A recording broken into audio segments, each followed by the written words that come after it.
Welcome to Ask Grub at ProRevenge, where an entitled Karen takes advantage of all of her friends so they get epic revenge on her. I have some awesome stories for you today, so let's jump into it. This first post is titled, Dinan Diva Gets What She Deserves. My group of friends have been together for quite some time, at least starting from the end of middle school. The majority of us ended up going to the same college, so good for us.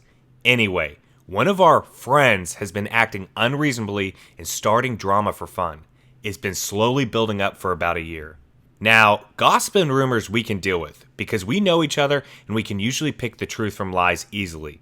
At the point of her rumor spreading, we distance ourselves from her quite a bit.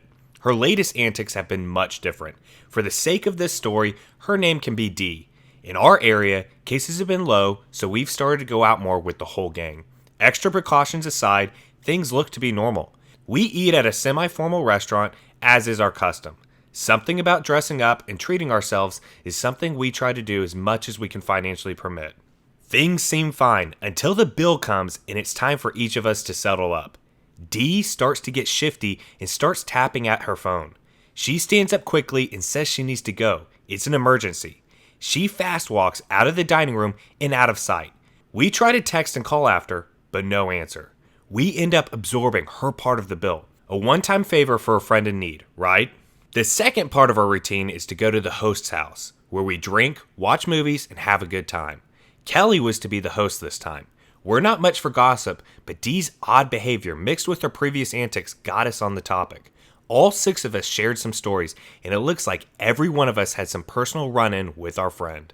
The second time we all go out to dinner, everything seems well. Dee ordered a lot of mixed drinks and seemed thoroughly tipsy. Foolishly, we believed she would pay her tab this time. Before the waiter could even bring up how we wanted the bill split, Dee excused herself to the bathroom and did not return. We all have jobs along with scholarships, so thankfully money isn't our primary worry. However, last time's bill, paired with Dee's inflated dinner and alcohol tab, would set us collectively back about $300. Reluctantly, we paid. Although we didn't see her, it was assumed that she drove home drunk. We rendezvoused to the host place, very annoyed and in no mood to party. Again, Dee refuses our calls and does not open our messages.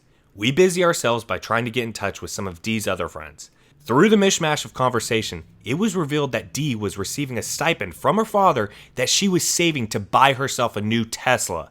Not only did she have a job, but she was getting free money from her dad. There was no reason for her not to pay her bills. I guess she thought this way she could get her Tesla faster. We had collectively been fed up with her crap. Since all of us felt burned, we decided to plan some revenge. We knew she had the cash, she just didn't feel obliged to hold her weight. At this point, we were all waking up to how entitled she could be. Our sense of loyalty and nostalgia had blinded us for way too long. Today was the day. We decided to go to a very nice restaurant today, about twice the prices of what we would normally do. Dee looked so excited, bless her. We all ate, drank, and had a good time. Dee had ordered many drinks and was again drunk. We were careful not to wait too long or else Dee would dash. So just as dessert was over and the prospect of our after-dinner coffee was being thrown around, we all declared that we had a surprise for Dee. Next month is her birthday, so we thought it would be a reasonable enough time to use as an excuse for her to close her eyes. Dee did as she was told and was instructed not to open her eyes until we said so, because the gift takes a minute to set up. We all got up, quietly filed out of the restaurant, and left her there with her eyes closed. Just as we were pulling out of the parking space, we all took one car to save time after our escape. Dee took her own car as usual. We saw Dee running out of the doors, searching wildly for us. She caught sight of the car just as we rolled away, middle fingers arise. Our phones were blowing up like crazy, tons of vile messages following the calls.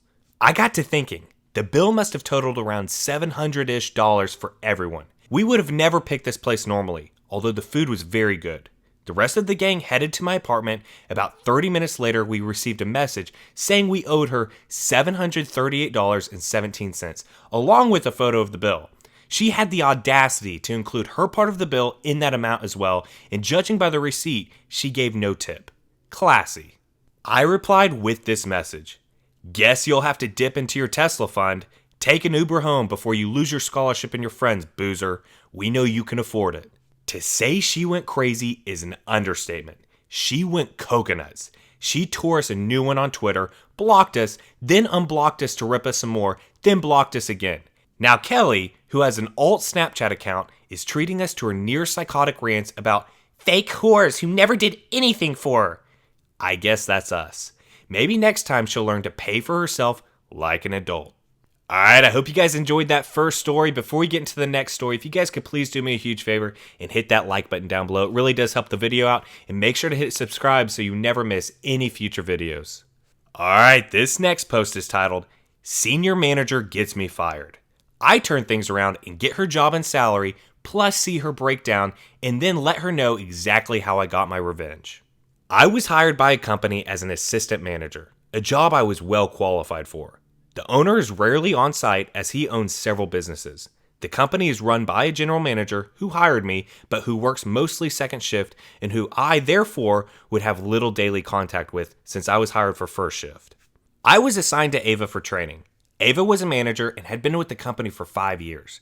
I trained with her for a few days and then I was on my own, though she and I had overlapping shifts and would see each other a few days a week. We were friendly, but not close. After a few months, I was doing well at my job and had even gotten some new procedures adopted to help boost sales. Ava began to act resentful. She would correct me for small things and took any opportunity to remind me that she had trained me. It didn't matter to me, she wasn't my boss. I reported to the general manager, so I mostly just ignored her. What I didn't know was that Ava was not just tight with the general manager, but they had worked together at another place for about 10 years before this one. One day at shift end, general manager asked to talk, tells me it's not working out, says I'm still making mistakes at 6 months that I shouldn't be. I asked for examples. A few of them were petty matters Eva had mentioned, but most of them were just not true. I tried to argue, but it was clear that I was set up.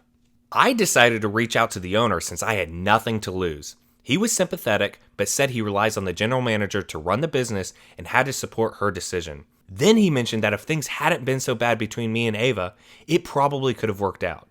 That's when I knew she was behind me getting fired from a job I needed, really liked, and was making great money. And I vowed to get revenge. I started searching her online info. In less than an hour, I had uncovered gold thanks to one of those pay services. About 3 months prior, Ava was arrested and charged with a DWI in a neighboring state. The court records showed she had a hearing coming up in a few weeks. That was enough to get her fired. It affects a professional license she and I had to have as management. Per state law, license holders must report criminal charges to the licensing board. And in the case of a DWI arrest, licenses are typically suspended pending trial. I called the owner and told him what I had discovered. It was news to him. I guess since it was out of state, Ava was keeping it a secret. Maybe she was hoping to get let off the charges. The next day, the owner called and said Ava was fired. He thanked me for telling him about her DWI, apologized for how I was fired, and offered me Ava's position and salary. He asked me to come in the next morning to meet with him and to cover Ava's shift. I accepted. That alone was sweetly satisfying revenge, but what happened next was the icing on the cake. I got to work extra early, met with the owner and the general manager, and we agreed to start fresh. Cool. It was still an hour before opening, and I was in the back of the place when I heard the front door chime. When I came out a few minutes later, Ava was there, tears flowing, begging the owner for her job back. She obviously didn't know I was there because when she saw me, her whole body seized, and her shocked expression was priceless. I walked right by her, staring her down with a grin, and went outside.